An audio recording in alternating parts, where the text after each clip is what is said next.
तो दोस्तों 4 साल की लंबी गैप के बाद फाइनली शाहरुख खान की एक धमाकेदार मूवी आ गई है। रोहित शेट्टी के कॉप यूनिवर्स के बाद बॉलीवुड में अब यशराज फिल्म्स का स्पाई यूनिवर्स भी बन चुका है, जिसकी लेटेस्ट मूवी है पठान। पेट्रियोटिज्म और एक्शन थ्रिलर से मिली जुली ये फिल्म न सिर्फ एंटरटेनमेंट से भरपूर है, बल्कि इसकी स्टोरी भी काफी बढ़िया है। अगर आप इस मूवी को अच्छी तरह समझना चाहते हैं तो ये वीडियो देखते रहिए। आज मैं पठान फिल्म को शॉर्ट में एक्सप्लेन करूंगा, तो आइए देखते हैं।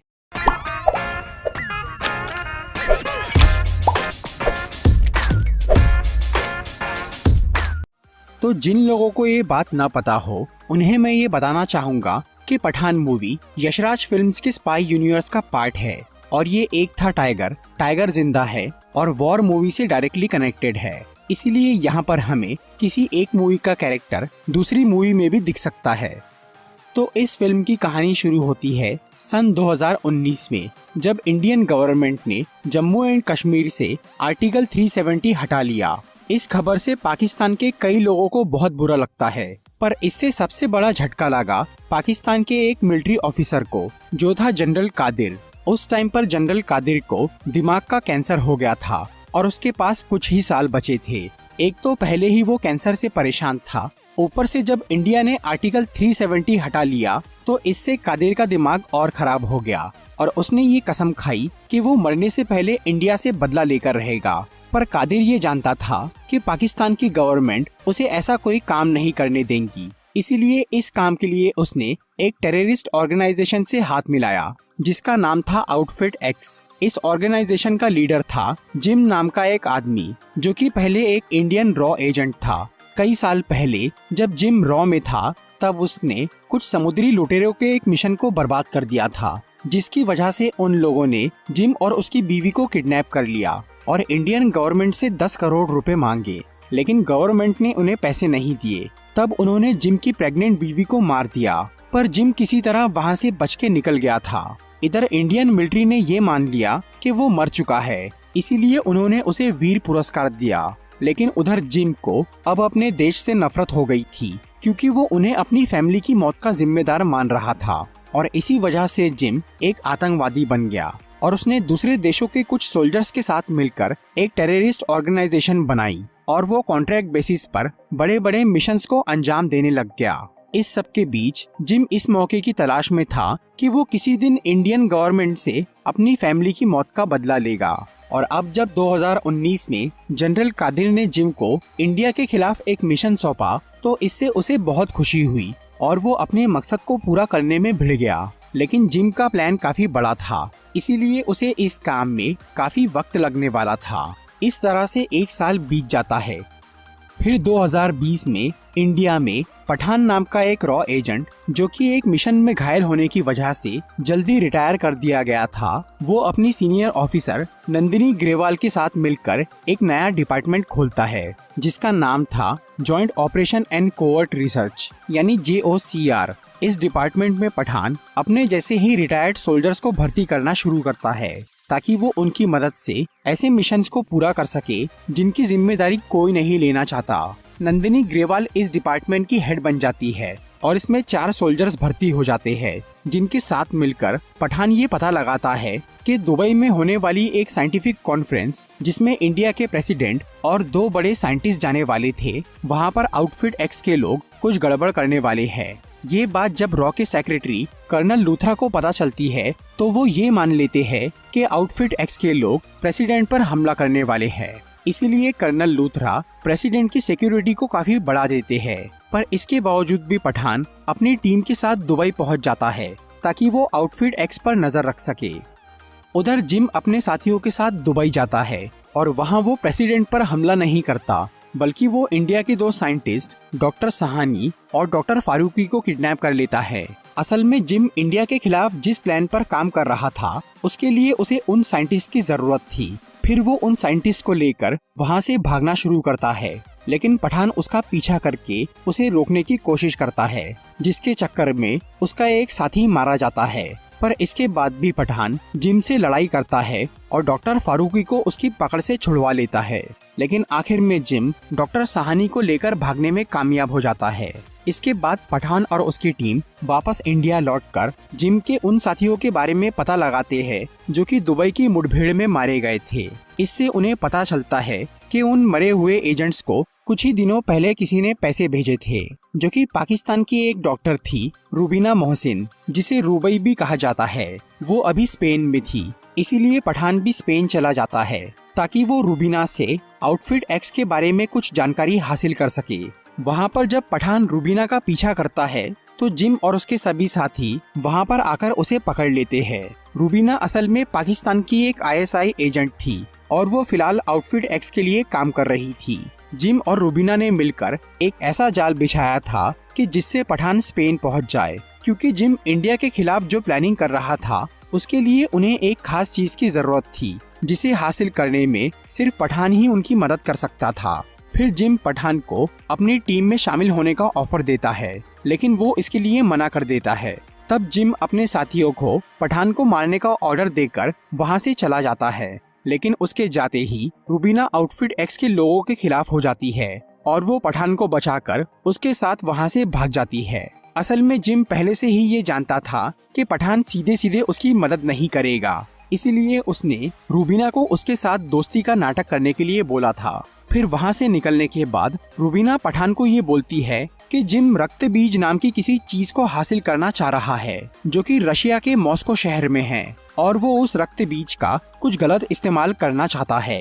इसीलिए रूबीना पठान को ये बोलती है कि उन्हें जिम से पहले उस रक्त बीज को चुराना होगा, जिसके लिए पठान मान जाता है और फिर वो दोनों मॉस्को पहुंच जाते हैं, जहां वो रक्त बीज को चुराने की तैयारी शुरू करते हैं, जो कि एक बेहद सुरक्षित तिजोरी के अंदर रखा हुआ था। पठान और रूबीना काफी सारे जुगाड़ लगाकर उस तिजोरी तक पहुंच जाते हैं और वहां से वो रक्त बीज चुरा लेते हैं, लेकिन तभी रूबीना पठान को धोखा देकर वो रक्त बीज लेकर वहां से भाग जाती है, जिसके बाद रशिया की पुलिस पठान को गिरफ्तार कर लेती है और फिर नंदिनी ग्रेवाल को वहां पूछताछ के लिए बुलाया जाता है।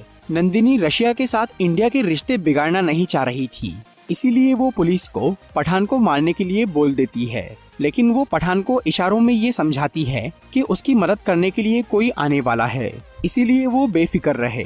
फिर पठान को एक ट्रेन से दूसरी जेल में ले जाया जाता है, लेकिन वो लोग उसे उस ट्रेन में ही मारने वाले थे। फिर वहाँ मौजूद सभी पुलिस वाले और कैदी पठान को मारने की कोशिश करते हैं, लेकिन तभी वहाँ पर अविनाश सिंह राठौड़ यानी टाइगर आ जाता है, जो कि पठान के साथ मिलकर उन सबको खत्म कर देता है। इसके बाद टाइगर एक दूसरे मिशन पर निकल जाता है और पठान रशिया में ही कहीं छुप जाता है और वो तब तक वहीं रहने का फैसला करता है जब तक उसे जिम, रूबीना या रक्त बीज के बारे में सब कुछ पता ना चल जाए। इस तरह से 2 साल बीत जाते हैं। फिर 2022 में पठान को ये पता चलता है कि जिम का खास आदमी राफे अफ्रीका में एक मिसाइल खरीदने गया है, इसीलिए पठान वहां जाकर राफे को पकड़ लेता है और उसे रशिया लेकर आ जाता है। फिर वो उससे पूछताछ करता है, पर राफे को ये नहीं पता था कि जिम कहाँ है और वो उस मिसाइल का क्या करने वाला है। इसी दौरान इंडिया में नंदिनी को एक CCTV फुटेज से ये पता चलता है कि रूबीना फ्रांस के शहर पेरिस में है, इसीलिए वो रशिया जाकर पठान को ये खबर देती है और तब पठान पेरिस जाकर रूबीना से मिलता है। वो ये समझ गया था कि रूबीना जानबूझकर CCTV में आई है ताकि वो उससे मिल सके। फिर रूबीना उसे जिम का पूरा प्लान बताती है। रशिया से चुराया हुआ वो रक्त बीज असल में स्मॉल पॉक्स का वायरस था। हालांकि स्मॉल पॉक्स की वैक्सीन बहुत पहले ही बन गई थी और उस बीमारी का नामो निशान मिट चुका था, लेकिन जिम उस वायरस को म्यूटेट करके एक बेहद खतरनाक वायरस बना रहा था। इसीलिए उसने दुबई में डॉक्टर सहानी को किडनैप किया था और वो नया वायरस यानी असली रक्त बीज अब बनकर तैयार हो गया था, जो कि इतना खतरनाक था कि उससे कुछ ही देर में किसी की भी जान जा सकती थी। जिम उस वायरस को एक मिसाइल के जरिए इंडिया के किसी शहर पर छोड़ने वाला था। रूबीना को पहले ये पता नहीं था कि जिम क्या और क्यों कर रहा है। उसे ये बाद में पता चला कि जिम जनरल कादिर के कहने पर ये काम कर रहा है, जो कि खुद पाकिस्तान की गवर्नमेंट से छुपाकर ये सब कर रहा था और इस सब में जिम का अपना बदला भी शामिल था। ये जानने के बाद रूबीना काफी डर जाती है, क्योंकि उस वायरस से करोड़ों मासूम लोगों की जान जा सकती थी।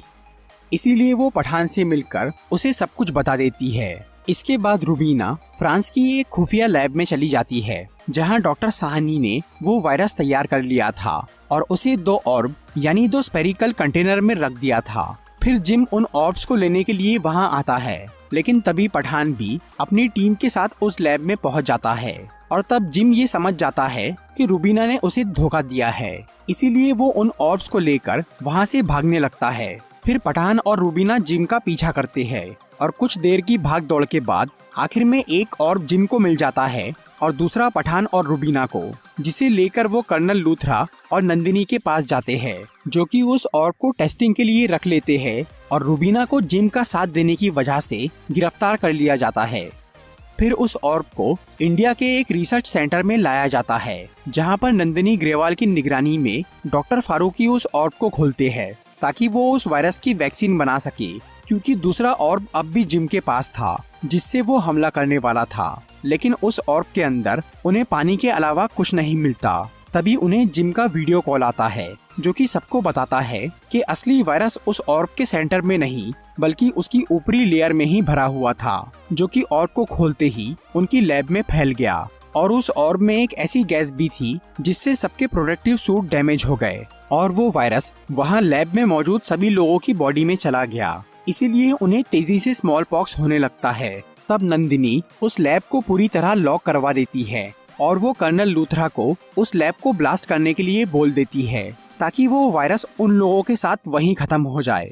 फिर उस लैब को ब्लास्ट कर दिया जाता है, जिसमें नंदिनी और डॉक्टर फारूकी के साथ कई लोग मारे जाते हैं। इसके बाद इंडियन गवर्नमेंट को जिम का वीडियो कॉल आता है, जिसमें वो बोलता है कि उन्हें 24 घंटे में कश्मीर से अपनी आर्मी हटानी होगी, नहीं तो वो अपने मिसाइल के जरिए रक्त बीज को इंडिया के किसी शहर पर छोड़ देगा। जिम और जनरल कादिर ये जानते थे कि इंडियन गवर्नमेंट कश्मीर नहीं देने वाली, इसीलिए उन्होंने वायरस को इंडिया पर छोड़ने की पूरी तैयारी कर ली थी।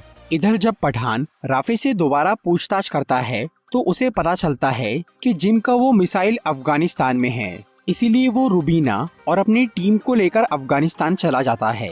वहाँ पर वो लोग एक जाल बिछाकर जिम के साथियों को बाहर निकलवाते हैं और वो उनके जरिए उस अड्डे पर पहुँच जाते हैं जहाँ वो मिसाइल रखा था।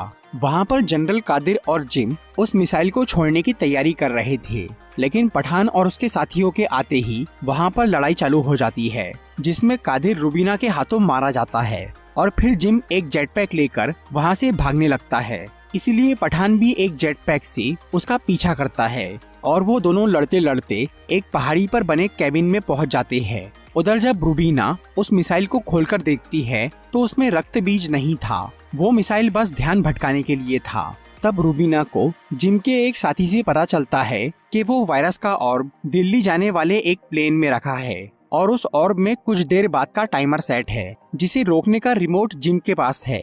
दूसरी तरफ जब कर्नल लूथरा को ये पता चलता है कि रक्त बीज एक प्लेन में रखा है तो वो उस प्लेन को तबाह करने का फैसला करते हैं ताकि वो वायरस जमीन तक न पहुंच सके, और वो उस प्लेन के पीछे एक मिसाइल भेज देते हैं। लेकिन उस प्लेन में बहुत सारे पैसेंजर्स थे जिनकी जान दांव पर लग गई थी, इसीलिए पठान उन पैसेंजर्स को बचाने के लिए जिम से लड़ाई करता है और वो उसे रिमोट छीन लेता है, जिससे वायरस का टाइमर रुक जाता है।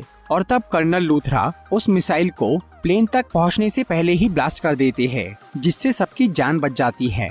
इसीलिए अब पठान जिम पर आखिरी वार करके उसे पहाड़ी से नीचे फेंक देता है। इसके बाद कर्नल लूथरा पठान को वापस रॉ में शामिल करके उसे JOCR का नया हेड बना देते हैं और फिर वो उसे एक फाइल देते हैं जिसमें ऐसे सोल्जर्स की लिस्ट थी जो कि समय से पहले रिटायर कर दिए गए थे, ताकि पठान उन्हें JOCR में भर्ती करके एक पावरफुल टीम बना सके और देश को बड़े खतरों से बचा सके। मूवी के मिड क्रेडिट सीन में हमें टाइगर और पठान नजर आते हैं। वो दोनों अपने काम से रिटायर होने की बात कर रहे थे क्योंकि अब उनकी उम्र हो गई थी, पर उन्हें कोई भी अपनी जगह लेने लायक नहीं लगता। इसीलिए वो ये फैसला करते हैं कि उन्हें खुद ही वो काम करना होगा और वो किसी पर ये जिम्मेदारी नहीं छोड़ सकते। तो दोस्तों, ये थी पठान मूवी की एक्सप्लेनेशन वीडियो। अगर आपको ये वीडियो अच्छी लगी हो तो इसे लाइक और शेयर जरूर करिए और ऐसी इंटरेस्टिंग वीडियोस देखने के लिए सब्सक्राइब कीजिए हमारा चैनल और इस बेल को दबाइए ताकि आपको हमारी वीडियोस सही टाइम पर मिल सके।